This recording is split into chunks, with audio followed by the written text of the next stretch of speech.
Islam is the religion of rape. I stand against Islam and the false prophet Muhammad. Allahu Akbar, Allahu Akbar, Allahu Akbar, Allahu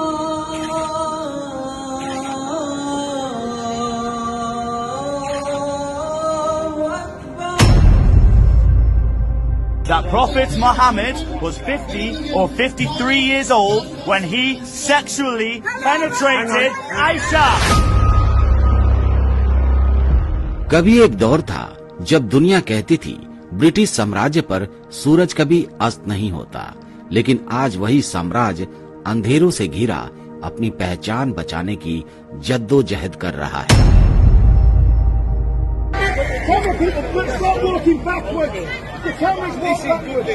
London की सड़कों पर उमड़ती लाखों की भीड़, संसद के बाहर टूटते बैरिकेड, हवा में गूंजते नारे, ये सब किसी साधारण विरोध की तस्वीर नहीं, बल्कि एक सभ्यता की नींव हिलने की कहानी है। सवाल सिर्फ राजनीति का नहीं, सवाल ये है कि क्या ब्रिटेन की आत्मा पर चोट लग चुकी है? क्या यह समय के साथ बदलता चेहरा या आने वाले कल की चेतावनी है? यह यात्रा वहीं से शुरू होती है जहां इतिहास और वर्तमान टकराते हैं और सच एक ऐसे तूफान की तरह सामने आता है जिसे रोकना किसी के बस में नहीं है। इस्लाम का बढ़ता दबदबा हर तरफ खौफ की तरह छाया है।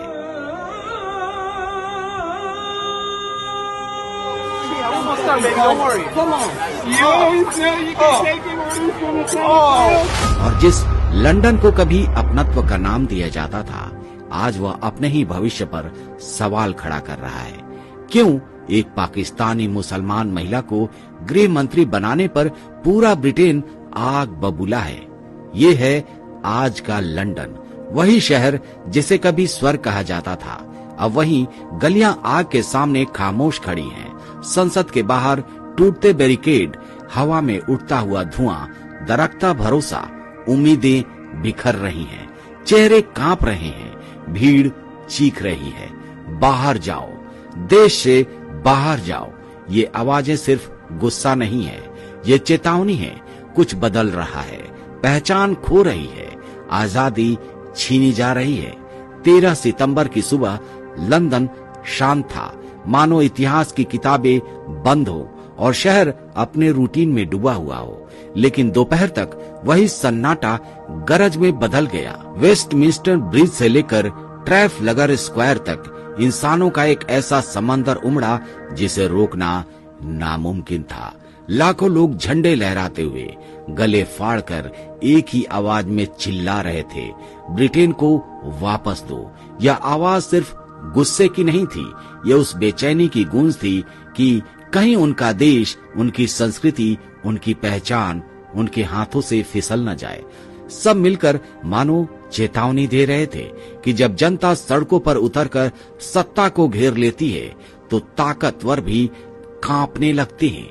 लंदन की वही गलियां जो कभी साम्राज्य की ताकत और शान की मिसाल थी, उस दिन सवालों का मैदान बन चुकी थी।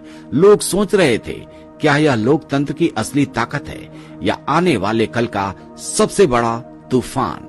हर चेहरा डरा हुआ, हर नारा इतिहास को झकझोरता हुआ, और पूरी दुनिया देख रही थी कि ब्रिटेन जो कभी दूसरों को सभ्यता और लोकतंत्र का सबक देता था, आज खुद अपने ही भविष्य को सवाल कर रहा है।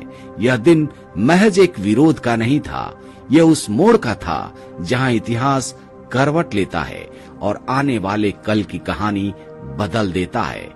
जब अरबपति एलन मस्क ने ट्वीट किया, fight or die, Europe has no other choice, तो लंदन की गलियों में उठी आग अचानक पूरी दुनिया की बहस बन गई। संसद के बाहर गूंजते नारे अब केवल ब्रिटेन तक सीमित नहीं रहे, वे सोशल मीडिया के जरिए महाद्वीपों को पार कर गए। ट्विटर, इंस्टाग्राम और यूट्यूब पर एक ही सवाल गूंजने लगा, क्या यह ब्रिटेन के अंत की शुरुआत है? भीड़ के असली वीडियो वायरल हो रहे हैं। लोग पूछ रहे हैं, क्या आने वाला कल शरिया कानून की छाया में ढल जाएगा? और अगर ऐसा हुआ तो अगली बारी किसकी होगी? जर्मनी, फ्रांस या पूरा यूरोप? इस एक ट्वीट ने राजनीति को भूगोल से बढ़ा और विरोध को सभ्यता की जंग बना दिया। यूरोप की सड़कों से लेकर अमेरिका के टीवी स्टूडियो तक हर जगह यही सवाल उठ रहा है, क्या दुनिया एक नए टकराव के मुहाने पर खड़ी है? ब्रिटेन की आग अब वैश्विक चेतावनी बन चुकी है और इतिहास की किताबों मानो पन्ना पलटने को तैयार खड़ी है। ब्रिटेन का असली डर सिर्फ सड़कों पर उमड़ती भीड़ नहीं है, बल्कि वो आंकड़े हैं जो आने वाले कल की तस्वीर खींच रहे हैं। 2001 में मुस्लिम आबादी थी 16 लाख, 2021 में यह बढ़कर 40 लाख हो गई और 2050 तक अनुमान है कि यह 1 करोड़ 40 लाख पार कर जाएगी। आंकड़ों की यह रफ्तार सिर्फ गिनती नहीं बल्कि पहचान का सवाल है। लंदन के कई इलाकों में चर्च की घंटियां अब धीमी हो चुकी हैं और उनकी जगह गूंज रहे हैं नए नारे, नए स्वर। ये बदलाव महज धर्म का नहीं है बल्कि संस्कृति, परंपरा और पूरी सभ्यता के स्वरूप का है। यही वजह है कि ब्रिटेन बेचैन है, क्योंकि उसे पता है कि यह सिर्फ जनसंख्या का गणित नहीं बल्कि भविष्य का समीकरण है, जहां हर नया अंक उनकी पुरानी पहचान को मिटा सकता है।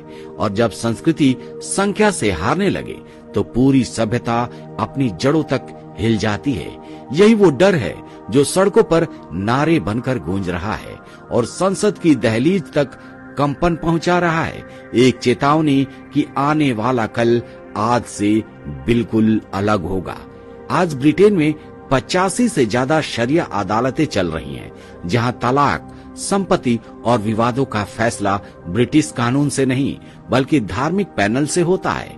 एक ही देश में दो कानून लोकतंत्र की नींव पर सबसे बड़ा सवाल बनकर खड़े हैं। सोचिए, वही ब्रिटेन जिसने दुनिया को लोकतंत्र और समानता का सबक दिया, आज वही अपनी ही बेटियों से कह रहा है, सब्र करो, चुप रहो। यह केवल कानून का संकट नहीं बल्कि एक सभ्यता की पहचान पर सीधा वार है। संसद की इमारतों में लिखी न्याय की परिभाषा अब अदालतों के अंदर बदल रही है। संविधान की आवाज बनकर धार्मिक हुक्मनामों में बदल रही है। और जब कानून बढ़ जाता है तो इंसाफ खो जाता है। यह तस्वीर सिर्फ ब्रिटेन की नहीं बल्कि पूरे यूरोप की चेतावनी है कि अगर लोकतंत्र की आत्मा को विभाजित किया गया तो आने वाला कल न्याय नहीं बल्कि खामोशी और डर का होगा। कभी वही ब्रिटेन जिसने भारत को धर्म के नाम पर बांटा था, आज खुद धार्मिक विभाजन की ओर बढ़ता नजर आ रहा है। लंदन की गलियों में अब सिर्फ यूनियन जैक नहीं लहराता बल्कि अलग अलग मुल्कों और विचारधाराओं के झंडे हवा में टकराते हैं। चर्च की घंटियों की जगह अब नए नारे गूंजते हैं और संसद के बाहर खड़ी भीड़ मानो पूरे साम्राज्य के भविष्य पर सवाल उठा रही है। क्या यह इतिहास का बदला है, जहां ब्रिटेन अब वही दर्द झेल रहा है जो उसने कभी दूसरों को दिया था, या यह भविष्य की चेतावनी है उन सभी देशों के लिए जो अपनी संस्कृति, अपनी सीमाओं और अपनी पहचान को हल्के में ले लेते हैं? आंकड़े भी डराने वाले हैं। आबादी का संतुलन बदल रहा है, परंपराएं दब रही हैं और लोकतंत्र के भीतर ही एक नया समीकरण जन्म ले रहा है। जो देश कभी दुनिया को कानून और आजादी का सबक देता था, वहीं आज दो कानूनों और बटी हुई पहचान के बोझ तले दबा हुआ है।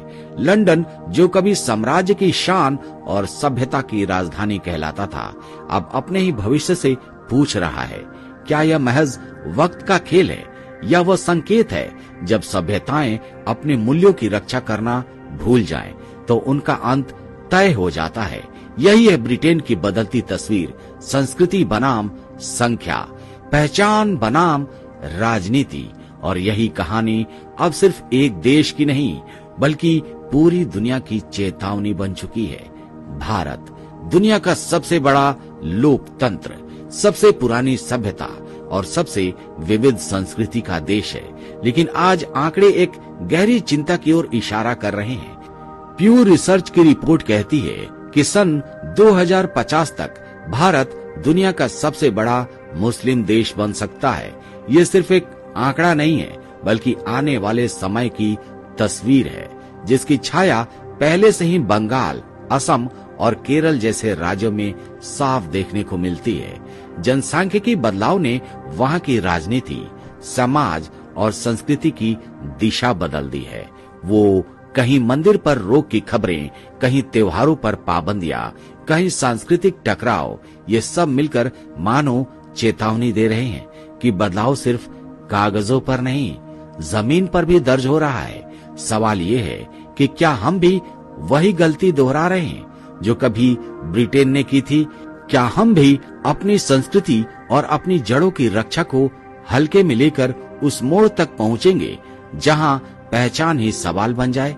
भारत ने हमेशा सहिष्णुता और विविधता को ताकत बनाया है, लेकिन अगर यही ताकत हमारी कमजोरी बन गई तो आने वाला कल इतिहास की सबसे बड़ी चेतावनी साबित हो सकता है।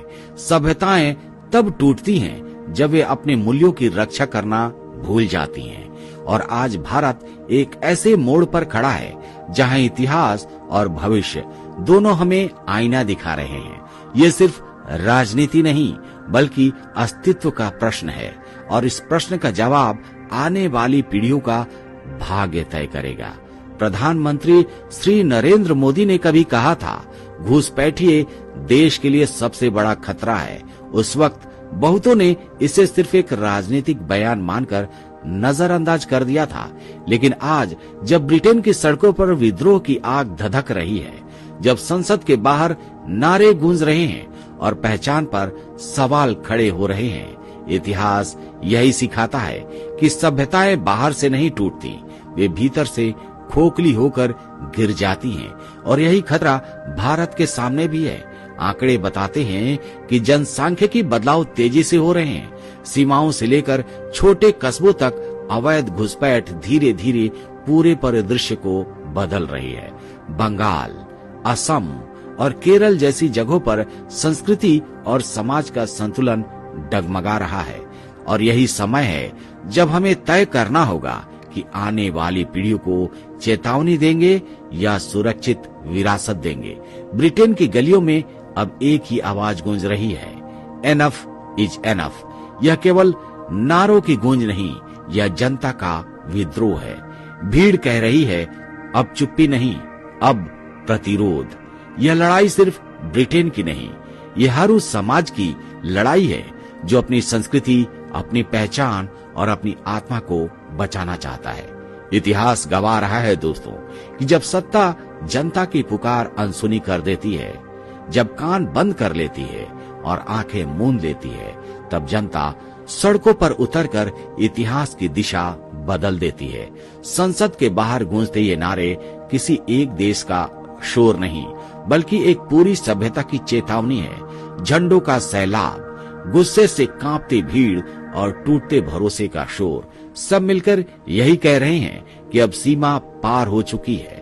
आज ब्रिटेन के लोग ये कह रहे हैं कि अब बहुत हुआ, क्योंकि जब जनता जागती है तो साम्राज्य कांपते हैं, और जब विद्रोह जन्म लेता है तो इतिहास करवट लेता है।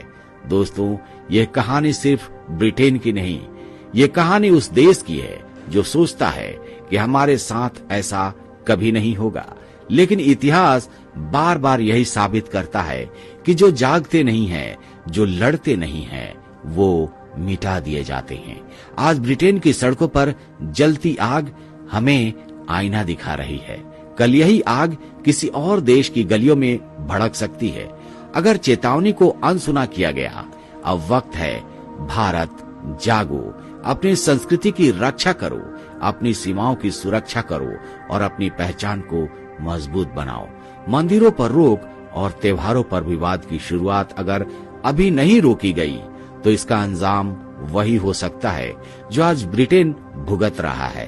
ये सिर्फ राजनीति की बात नहीं है दोस्तों, यह अस्तित्व की लड़ाई है, और इस लड़ाई का फैसला आने वाली पीढ़ियों का भविष्य तय करेगा। तो सवाल ये है कि क्या हम चुप रहकर इतिहास को खुद को मिटाने देंगे, या खड़े होकर यह साबित करेंगे कि सनातन की जड़ें इतनी गहरी हैं कि कोई आंधी उसे उखाड़ नहीं सकती। अब फैसला आपके हाथ में है। बताइए, आप किसके साथ खड़े हैं?